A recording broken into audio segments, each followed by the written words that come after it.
नमस्कार। आज हम एक ऐसी खबर का विश्लेषण करने जा रहे हैं जिसने उत्तर प्रदेश की राजनीति में काफी हलचल मचा दी है। ये खबर सीधे तौर पर गांव की चौपालों से लेकर सत्ता के गलियारों तक अपना असर डाल रही है। दरअसल राज्य में ग्राम पंचायत चुनावों को टाल दिया गया है और गांव के स्तर पर सत्ता के समीकरण अब पूरी तरह से बदल रहे हैं। तो आइए बिना किसी देरी के इस पूरे मामले को गहराई से समझते हैं। आज के इस एक्सप्लेनर में हमारा फोकस मुख्य रूप से इन 4 बातों पर होगा। बड़ा पंचायत फैसला, कैसे प्रधान बने प्रशासक, ओबीसी आरक्षण का फैक्टर और अंत में इसका राजनीतिक प्रभाव। तो चलिए स्टेप बाय स्टेप इस कॉम्प्लेक्स मुद्दे को डिकोड करते हैं। सबसे पहले बात करते हैं हमारे पहले पॉइंट की, द बिग पंचायत डिसीजन। गांवों में आखिर तत्काल प्रभाव से क्या बदला है? तो 26 मई की तारीख उत्तर प्रदेश की राजनीति में अचानक से बहुत क्रूशियल बन गई है। यही वो दिन था जब राज्य भर में ग्राम प्रधानों का ऑफिशियल टर्म पूरी तरह से खत्म हो गया। तकनीकी रूप से देखा जाए तो इसके बाद नई पंचायतों के चुनाव हो जाने चाहिए थे। लेकिन यहीं पर आता है इस कहानी का सबसे बड़ा ट्विस्ट, पूरे 6 महीने का एक्सटेंशन। सरकार ने एक बिल्कुल अनप्रेसिडेंटेड या कहीं अभूतपूर्व फैसला लिया।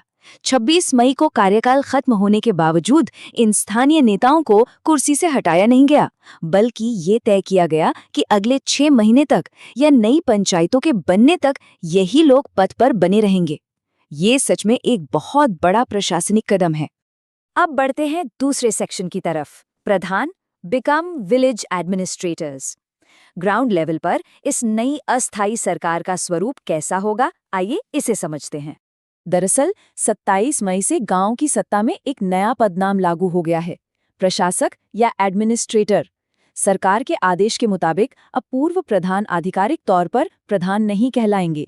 उन्हें जिला अधिकारी यानी डीएम द्वारा औपचारिक रूप से प्रशासक की जिम्मेदारी दी गई है। मतलब चेहरा वही है, कुर्सी भी वही है, लेकिन पद का नाम अब पूरी तरह से बदल चुका है।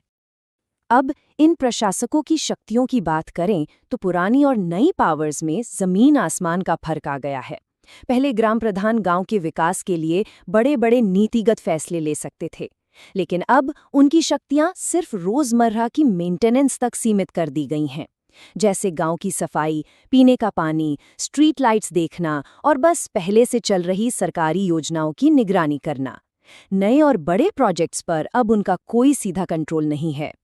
तो ऐसे में एक सवाल उठता है कि अगर गांव में कोई बड़ा काम होना है तो वो कैसे होगा? इसके लिए एक नई चेन ऑफ कमांड बन गई है।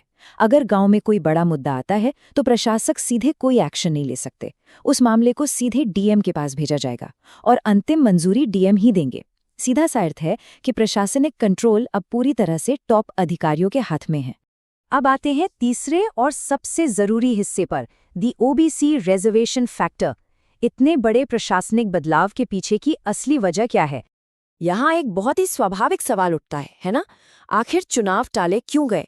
जब प्रधानों का कार्यकाल खत्म हो ही रहा था तो समय पर चुनाव क्यों नहीं हुए? इस सवाल का सबसे सीधा जवाब है ओबीसी आरक्षण का कोटा फाइनल करना।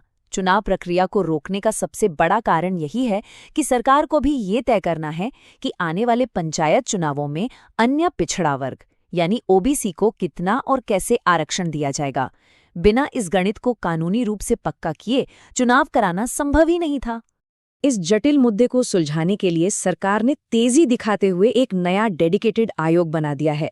इस आयोग की कमान रिटायर्ड जस्टिस राम अवतार सिंह जी के हाथों में है। और सबसे अहम बात, इस आयोग को अपनी रिपोर्ट सौंपने के लिए 6 महीने की सख्त डेडलाइन दी गई है। यही कारण है कि पूर्व प्रधानों को भी प्रशासक के तौर पर 6 महीने का ही एक्सटेंशन मिला है ताकि कामकाज ठप न हो। अब हम इस एक्सप्लेनर के अंतिम और सबसे रोचक भाग की ओर बढ़ते हैं, political impact and future outlook. ये पूरा कदम राज्य के बड़े राजनीतिक शतरंज को कैसे प्रभावित करेगा? इस पूरे घटनाक्रम पर 2 बिल्कुल अलग अलग दृष्टिकोण सामने आए हैं। एक तरफ ग्राम प्रधानों के संगठन हैं जो सरकार के इस कदम का खुले दिल से स्वागत कर रहे हैं।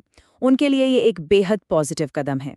वहीं दूसरी तरफ विपक्षी दल इसे एक सोची समझी चुनावी रणनीति के तौर पर देख रहे हैं। उनका तर्क है कि प्रशासक बनाकर इन नेताओं को सत्ता में बनाए रखना जमीनी स्तर पर अपना प्रभाव कायम रखने की एक राजनीतिक कोशिश हो सकती है। हम यहाँ दोनों ही पक्षों के विचारों को बिल्कुल निष्पक्ष तरीके से देख सकते हैं। अगर हम फ्यूचर टाइमलाइन पर नजर डालें तो स्थिति और भी दिलचस्प हो जाती है। 26 मई को प्रधानों का कार्यकाल खत्म हुआ। अब अगले 6 महीने तक आयोग अपनी रिपोर्ट तैयार करेगा। लेकिन राजनीतिक जानकारों का मानना है कि आरक्षण के इस पूरे गणित को सुलझाने में 6 महीने से भी ज्यादा वक्त लग सकता है। कुछ एनालिस्ट का तो यहाँ तक अनुमान है कि ये पंचायत चुनाव शायद टलते टलते सीधे 2027 के विधानसभा चुनावों के आसपास ही जा पहुंचे। अगर सच में ऐसा होता है तो एक लंबे अरसे तक यूपी के गांव सिर्फ प्रशासकों के ही भरोसे चलेंगे। और इसी के साथ ये चर्चा हमें एक बहुत बड़े सवाल पर लाकर छोड़ती है। आने वाले सालों में गांवों के स्तर पर बनी ये नई डायनामिक्स राज्य स्तर के बड़े राजनीतिक समीकरणों को कैसे प्रभावित करेगी? क्या ये 2027 के चुनावों की दिशा तय करने में कोई बड़ी भूमिका निभाएगी? ये एक ऐसा सवाल है जिसका जवाब फिलहाल भविष्य के गर्भ में है, लेकिन इस पर नजर बनाए रखना बेहद दिलचस्प होगा। इस खास एक्सप्लेनर में हमारे साथ जुड़ने के लिए बहुत बहुत धन्यवाद।